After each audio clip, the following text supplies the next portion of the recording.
What if elections were not the heart of democracy? What if we shifted political and legislative power to everyday people? And what if we reintroduced the democratic practice of selecting assemblies by lot instead of by election? In the long span of history, it's actually relatively recently that democracy has come to be equated with elections. When we look back to the French and American revolutions and the construction of the institutions that have been replicated and modelled to some extent in countries across the globe, the systems that today we call the democracies, they were intentionally designed to be oligarchic.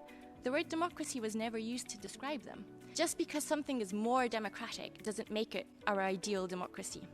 I think that in the moment of crisis that we're living in today, with so many people feeling disillusioned with the system, feeling powerless to really truly shape the decisions that are affecting their lives, we need to question what have become our assumptions. There are pioneers who've been showing us over and over again that deliberative democracy can work in a modern context.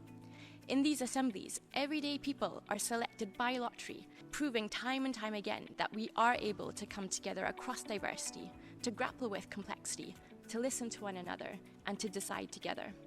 I've been incredibly inspired by all these examples where everyday people have been finding original and thoughtful solutions to the problems that politicians have been stuck on.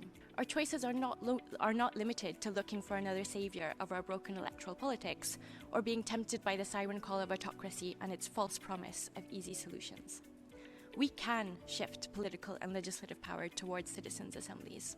We can create a system where we all have equal political rights, where we take turns representing and being represented. We can work to establish parliaments and assemblies with people selected by lottery rather than election. Together with a group of international policymakers, democracy practitioners, activists, writers, philosophers, and quite simply citizens, we set up Democracy Next because we believe that another democratic future is possible.